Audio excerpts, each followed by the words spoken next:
Sejam muito bem-vindos. Você está no canal de audiobook Palavra da Bíblia.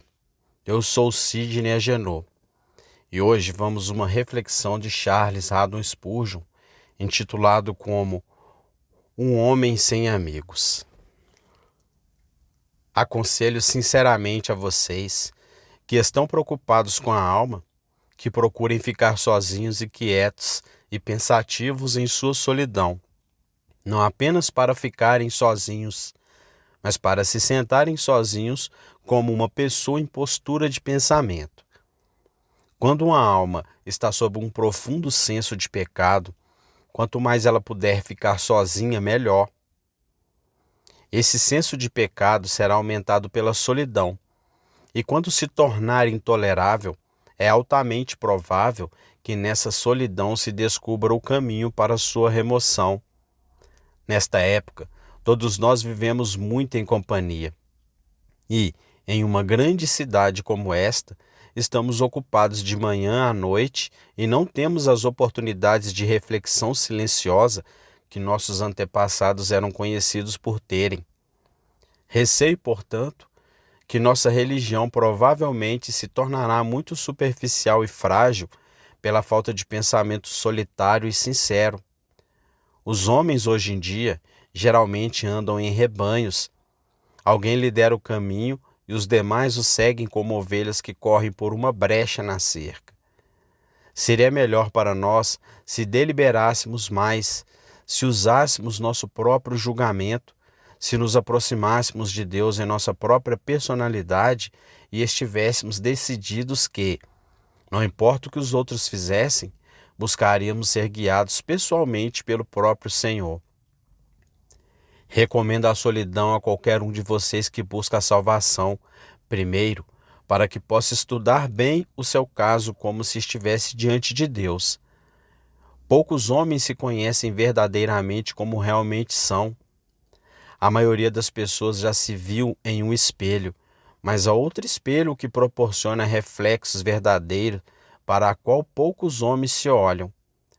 Estudar a si mesmo à luz da palavra de Deus e examinar cuidadosamente a própria condição, examinando tanto os pecados internos quanto os externos, e usando todos os testes que nos são dados nas Escrituras, seria um exercício muito saudável. Mas com poucos se importam em passar por isso.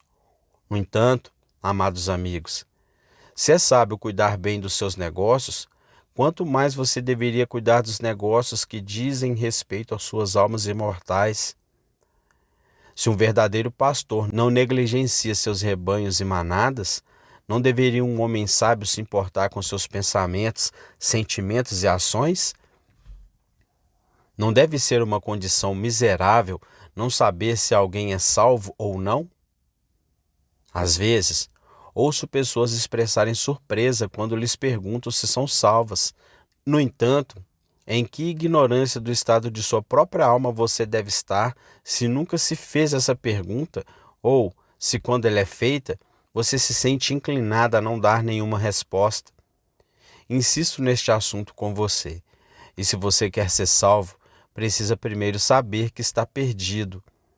Se você busca ser curado, precisa primeiro aprender que está doente. Não é possível que você se arrependa a menos que esteja ciente do seu pecado. É improvável que você olhe para Cristo a menos que primeiro saiba o que o leva a buscar nele. Portanto, peço-lhe que reserve um tempo todos os dias, ou pelo menos um tempo sempre que puder, em que a ocupação de sua mente seja medir sua longitude e latitude, para que você saiba exatamente onde está. Você pode estar à deriva em direção às rochas e pode naufragar antes de perceber o perigo.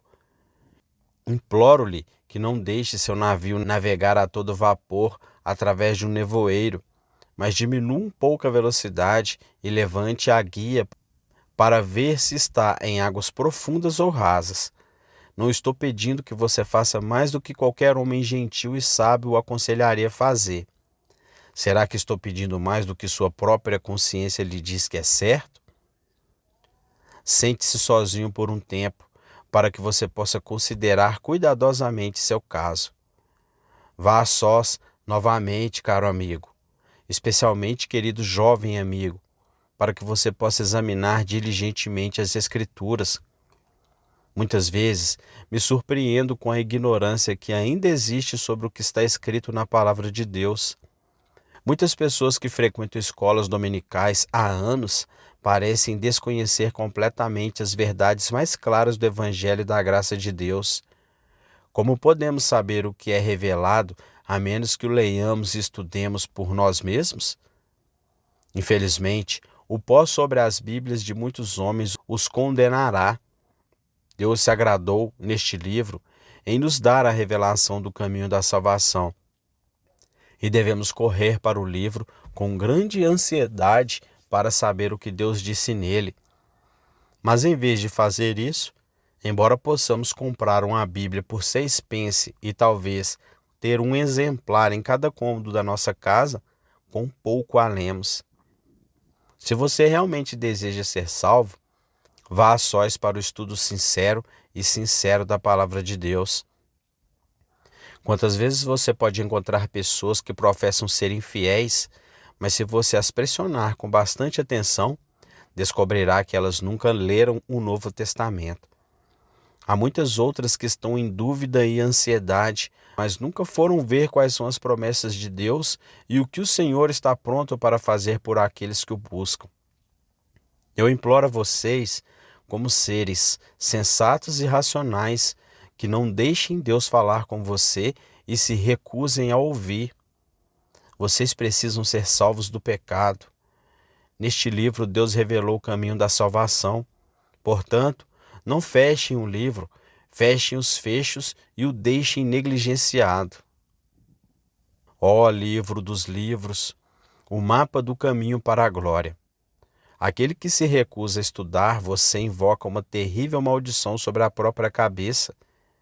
Ele, na verdade, fecha as portas do céu para si mesmo e barra o caminho para a bem-aventurança eterna. Se você quer ser salvo, caro amigo, sente-se sozinho, considere seu caso, então estude os pensamentos de Deus a respeito dele. Afaste-se então, para que possa comungar com seu Deus. Depois de aprendermos o caminho, podemos comungar com Deus em qualquer lugar, em meio ao rugido e à turbulência de uma cidade lotada ou no topo do mastro de um navio. Mas para começar, é melhor estar a sós com o Senhor. Meu caro ouvinte, você já falou com Deus em toda a sua vida? Já percebeu que existe um rei no mesmo quarto que você?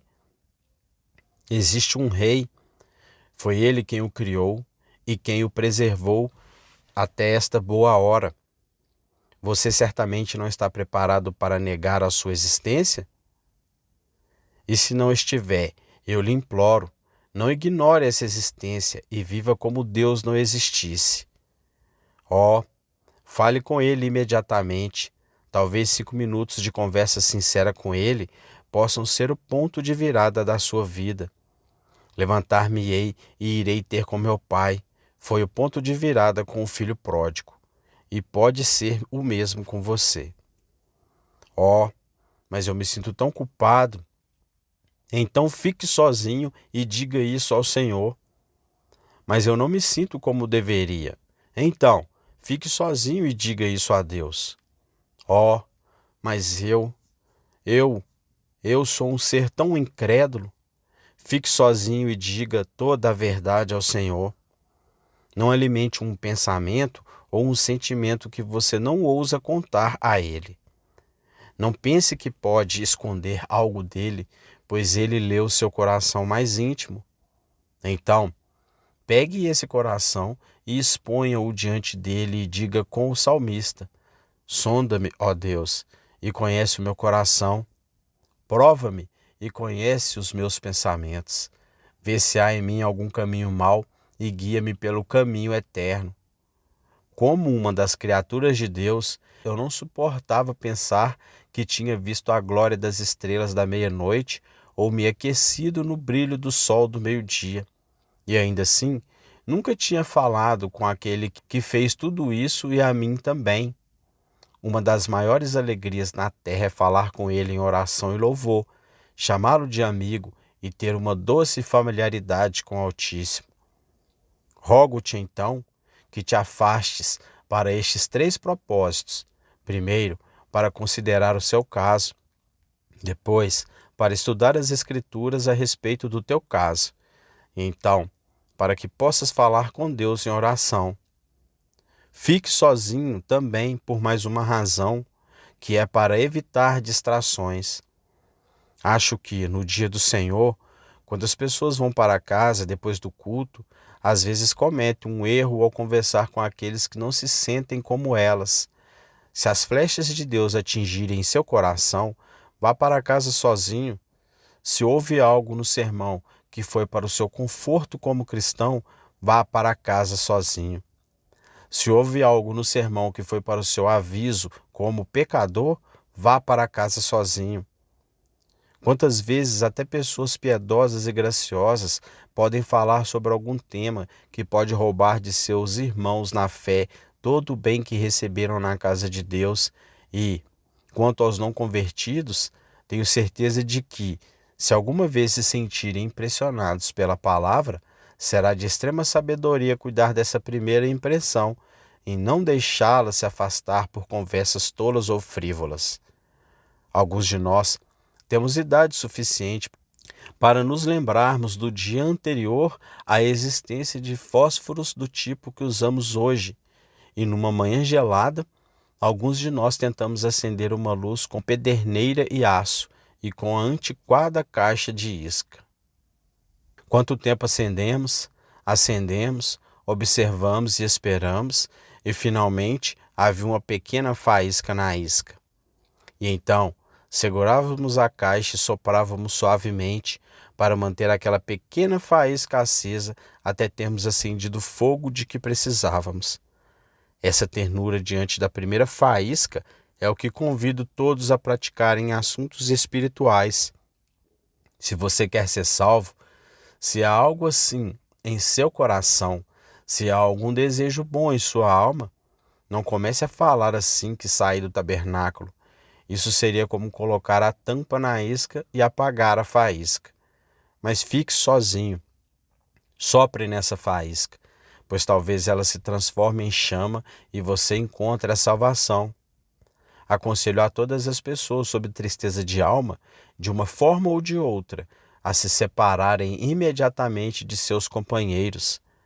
Quando o trabalho do dia terminar, que cada um diga a si mesmo: não vou sair com essa pessoa frívola, nem ficarei em casa com aqueles que ficam falando de coisas triviais. Tenho uma alma que precisa de salvação e preciso que minha alma seja salva agora. Não posso me dar o luxo de ficar nesta companhia tola. Deixe-o sentar sozinho. Esse é um bom conselho que o profeta dá no texto, e desejo transmiti-lo a toda pessoa desperta que deseja encontrar o Salvador. O texto prossegue dizendo, em seguida, que devemos praticar o silêncio submisso. Deixe-o sentar-se sozinho e ficar em silêncio. Em que aspecto as almas que buscam devem se manter em silêncio? Respondo, primeiro, se o fardo do pecado o pressiona, certifique-se de se abster de toda conversa fiada, pois se a conversa fiada dos outros, como já o lembrei, pode distrair seus pensamentos, quanto mais os seus. Não convém a um homem à beira do inferno rir e brincar. Quando Deus está zangado com você, você consegue se alegrar? Eu entendo como você pode se alegrar quando, uma vez retornada à grande casa do Pai, o bezerro cevado é morto e seu pai se alegra por você. Mas enquanto você ainda está coberto por seus pecados e ainda não tem certeza do perdão de Deus, sente-se em silêncio. É a melhor coisa que você pode fazer. O silêncio lhe convém. Coloque o dedo sobre os lábios até que tenha algo melhor para falar do que você tem até agora. Mantenha-se em silêncio, então, de toda conversa fiada. Fique em silêncio também em outro aspecto. Não tente inventar desculpas para o seu pecado. Oh, como os pecadores são fáceis com suas desculpas. Um homem diz: mas Senhor, eu tenho um pecado constante. O Senhor não acha que muitas pessoas se enganam sobre pecados constantes? Havia um homem que costumava ficar bêbado e dizia que era o seu pecado constante. Mas seu irmão disse: Não, Sam, é o seu pecado constante. E assim foi. Se eu atravessasse esta noite, Clapa como, e meia dúzia de homens me cercasse e roubasse minha carteira, então eu seria assediado. Mas se eu soubesse que havia ladrões lá, e ainda assim eu atravessasse o local de propósito para encontrá-los, você não poderia dizer que eles me assediaram. Você diria que eu fui um tolo por cair nas mãos deles. O pecado constante é aquele contra o qual um homem luta e guerreia com toda a sua alma, mas é vencido por ele. Não dê importância a isso, como se o fato de você estar cercado pelo pecado fosse uma desculpa para você, especialmente se você trilhar os caminhos do pecado. Você vai se sentar com aqueles que bebem e depois se perguntar por que ficou bêbado? Você vai se associar com aqueles que xingam ou cantam canções obscenas e depois se perguntar por que, na próxima vez que tentar orar, um verso desagradável de uma música ruim surgirá? A culpa é sua se você mistura voluntariamente com pecadores. Como você pode ser um filho de Deus? Não. Quando você sabe que qualquer coisa é pecado, afaste-se da tentação. Quem não quer se molhar não deve sair na chuva. Em vez de sua desculpa melhorar seu caso, ela o piora. Portanto, fique em silêncio diante de seu Deus. E em seguida, mantenha-se em silêncio diante de toda queixa contra Deus. Nenhum homem é verdadeiramente salvo enquanto se apresenta como juiz de Deus, mas esta é a prática de muitos homens. Se lhes dermos a palavra de Deus, eles começarão a desfazê-la. Perguntam: Deus é tão severo a ponto de notar nossas faltas? Ele sequer se dá conta dos nossos maus pensamentos? Será que é realmente verdade que por cada palavra ociosa que um homem proferir, terá que prestar contas no dia do juízo? E então, depois de julgarem Deus muito rigoroso e severo em seus tratos com a pobre carne e o sangue falíveis, eles arrancam de suas mãos a balança e a vara e se sentam em seu pequeno trono e ousam questionar os decretos do grande juiz de todos. Seria errado, dizem eles, lançar homens no inferno e punir com ira eterna os pecados de uma vida curta. Então, começam a contradizer todos os ensinamentos das Escrituras e a discutir isso e se a opor àquilo. Ó senhores, se vocês querem ser salvos, devem abandonar essa maldade. Esse tipo de conduta os condenará tão certamente quanto vocês vivem. Quando prisioneiros são julgados por um juiz terreno e condenados à morte, se lhes for permitido falar, não podem ter esperança de obter misericórdia criticando o juiz e questionando a lei. É claro que não são culpados, pobres inocentes. A culpa é da lei severa, dizem eles. Mas a lei deve manter sua majestade contra tais questionadores e não pode se rebaixar à misericórdia, ou embainhar sua espada enquanto um homem estiver nesse estado de espírito. Portanto, pecador, sente-se sozinho e fique em silêncio. Não ouse julgar seu Deus. Eis que ele vem com as nuvens. A trombeta em breve proclamará sua vinda, e aqueles que eram tão livres para julgar seu Criador clamarão em outro tom quando esse grande dia finalmente chegar. Com a terra cambaleando sob seus pés e os próprios céus em chama, eles implorarão as rochas caem sobre eles e as colinas que os escondam da face daquele que está sentado no trono e da ira do Cordeiro. Vai, culpado, fique quieto e cala a boca, e submeta o seu coração rebelde. Acaso o linho contendará com o fogo, ou a palha lutará contra a chama? O que você pode fazer em guerra com seu Criador? Sente-se sozinho e mantenha-se em silêncio, em seguida, diante de todas as alegações de mérito. Sei que a tendência do coração humano é dizer: não sou pior do que as outras pessoas, sou um bom frequentador da capela, da igreja e cantor de salmos. dou aos pobres, faço minhas orações e cuido de todo esse tipo de coisa. Você nunca obterá misericórdia enquanto tiver uma palavra desse tipo para implorar. Até que você seja como um vaso virado de cabeça para baixo e esvaziado de cada gota de mérito humano, não há esperança de salvação para você. Você deve se sentar sozinho e manter-se em silêncio sobre as suas boas obras, pois todas são mentiras e você sabe disso. Você nunca fez uma boa obra em sua vida. Você a estragou por seus motivos egoístas antes dela, ou por algum descuido nela, ou por algum orgulho vaidoso depois dela. Na melhor das hipóteses, você não passa de um fariseu jactancioso, e embora possa lavar a parte externa de seu copo e prato, seu coração está cheio de maldade e sua alma está imersa em pecado. Ó homem, pare de falar com tanta arrogância, mas fique quieto e cale a boca sobre o mérito e o que você acha que merece diante do Deus Santo.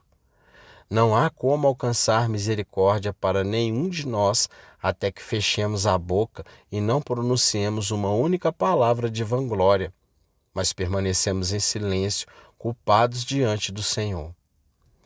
Acho que também é bom quando uma pobre alma sobrecarregada pelo pecado se cala diante de Deus e é incapaz de proferir discursos ousados. Lembro-me de que, quando busquei o Senhor pela primeira vez, ouvi algumas pessoas boas falando sobre uma confiança em Deus. Tive que me calar, pois não conseguia dizer uma palavra sobre o assunto. Ouvi um jovem amigo dizer que havia encontrado Cristo, mas tive que me calar, pois sabia que não o havia encontrado. E mesmo depois de tê-lo encontrado, houve momentos em que não ousei dizer isso. Senti em meu espírito a pergunta: estou me enganando ou não? E se tenho falado com bastante ousadia desde então, mesmo agora, ocasionalmente, sinto esse mesmo silêncio se apoderando de mim. Teria sido bom se Pedro tivesse ficado em silêncio quando disse ao seu Senhor: ainda que todos se escandalizem, eu nunca me escandalizarei. Gosto de um homem que sabe não apenas falar, mas também ficar quieto. Mas essa parte de ficar quieto é um trabalho árduo para muitos. Um jovem procurou Demóstenes para aprender oratória. Ele falava sem parar, e Demóstenes disse: preciso cobrar-lhe o dobro do preço. Por quê? Perguntou ele. Por quê? Disse o mestre. Primeiro, precisa ensiná-lo a segurar a língua e depois instruí-lo a falar. O Senhor ensina os verdadeiros penitentes a segurar a língua. Eles não abrem a boca quando ele os perturba, e mesmo na companhia de pessoas boas, às vezes ficam mudos de tanto silêncio e seguram a língua até mesmo para o bem. Não é algo ruim que hajam assim, pois muitas vezes a vontade do Senhor não se faz com palavras, e às vezes esse silêncio que congela a boca é o degelo da alma, e o coração flui melhor diante de Deus quando até mesmo o louvor permanece em silêncio em nossas línguas. Ó amado, em sua hora de escuridão por causa do seu pecado, fique quieto e segure a língua, pois muitas vezes é o caminho da paz para a alma.